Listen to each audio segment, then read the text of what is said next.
ازيكم يا حبايبي؟ عاملين ايه؟ يا رب تكونوا بخير. وحشتوني من اخر فيديو عملته. طبعا انا ما عملتش معاكم فيديوهات من زمان. وشبعنا كنافه وشبعنا قطايف. النهارده هنعمل وصفه حلوه جدا ببواقي رمضان. الحاجه اللي فاضله عندنا في رمضان لازم نستغل الحاجه اللي فضلت عندنا في رمضان في اي حاجه نعملها. انا معايا قمر الدين هنا زي ما انتوا شايفين كده. بليته من بالليل، يعني بليته ايه، جبت القطعة وحطيتها وحطيت مية سخنة عليها لغاية ما بقى بالشكل اللي انتوا شايفينه ده، وبيتها في المية السخنة لغاية ايه، تاني يوم الصبح زي ما انتوا شايفين كده بقت بالمنظر ده. خلاص بقت بيوري زي ما انتوا شايفينها كده. هنجيب بقى كزرولة كده اهي، وهنحط كوبايتين عصير قمر الدين زي ما انتوا شايفين برضو كده.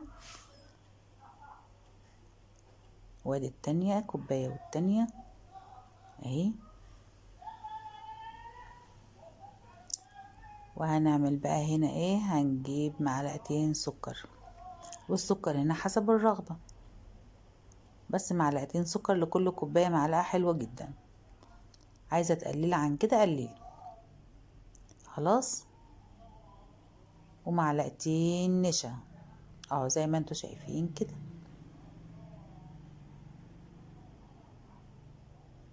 واحد، اتنين. وهنقلب الخليط ده كده لغاية ما كل المكونات دي تدوب معانا. شايفين انا قلبت الخليط كله، السكر والنشا والعصير، لغاية ما المكونات كلها دابت معانا.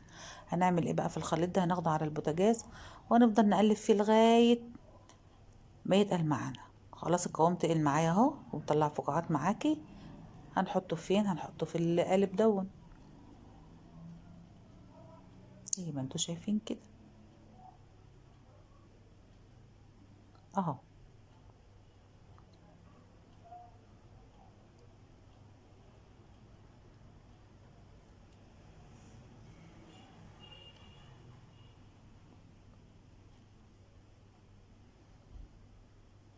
بس كده كده خلصنا الجزء ده زي ما انتوا شايفين كده. خلص معانا، هنسيبه يبرد على جنب كده. بنفس الكسرونة برضو بس غسلناها اهي. هنجيب ايه، كوبايتين لبن ونص، كوبايتين ونص لبن زي ما انتوا شايفين كده. ده اول كوباية، تاني كوباية، ونص كوباية. هنحط معلقتين ونص سكر. حابة تحطي معلقتين حطي معلقتين ونص حسب الرغبة. زي ما انا بقول انا حطيت هنا ايه، معلقتين ونص سكر. هحط برضو زيهم معلقتين ونص نشا اهو.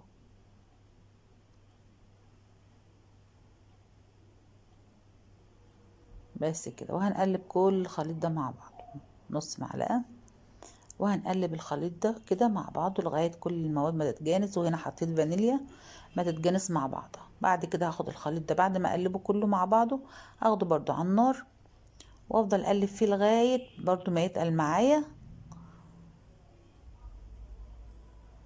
اهو. انا اخدته على النار هنا وفضل يتقل معايا لغاية اقلب فيه لغاية ما يتقل معايا وعامل فقاعات معايا. ده دليل ان النشا ايه، استوى. هصبه هنا. خلاص. بس كده هسيب الدون على جنب كده لغاية ما يبرد معايا. سيبيه لغاية ما يبرد. مينفعش تحطي كل طبقة فوق طبقة وهي سخنة، وهي سخنة. معلش يا جماعة، آه سامحوني بتلخبط في الكلام. هنعمل الطبقة التالتة اهي. كوباية مية، ربع كوباية مية، يعني كوباية وربع مية. هنا بقى باكو الجلوع في المية. انا غيرت المية يا جماعة، هنا شلت المية وغيرتها، حطيت كوباية وربع مية تاني اهو. عشان طبعا الباكو بيبقى من ايد لايد، فما ينفعش استعمل المية اللي هو واقع فيها. انا هنا كنت سخنت المية يا جماعة. انا هنا كنت غليت المية. ما ينفعش نحط الجيلي فوق المية الا لما تكون مغلية. غليت المية وجبتها حتى بتطلع البخار جنبك اهو قدامك اهو. وحطيت معلقة سكر. معلقة سكر اختياري، حابة تحطي سكر حطي، بس انا بحب احط معلقة سكر فيه. يبقى كوباية وربع مية، سخنتهم وغليتهم وحطيت معلقة سكر ورجعت حطيت مية باردة. خلاص هسيبها تهدى شوية، وبعد ما يهدى خالص انا هنا فرغته في الطبق ده على اساس يبرد.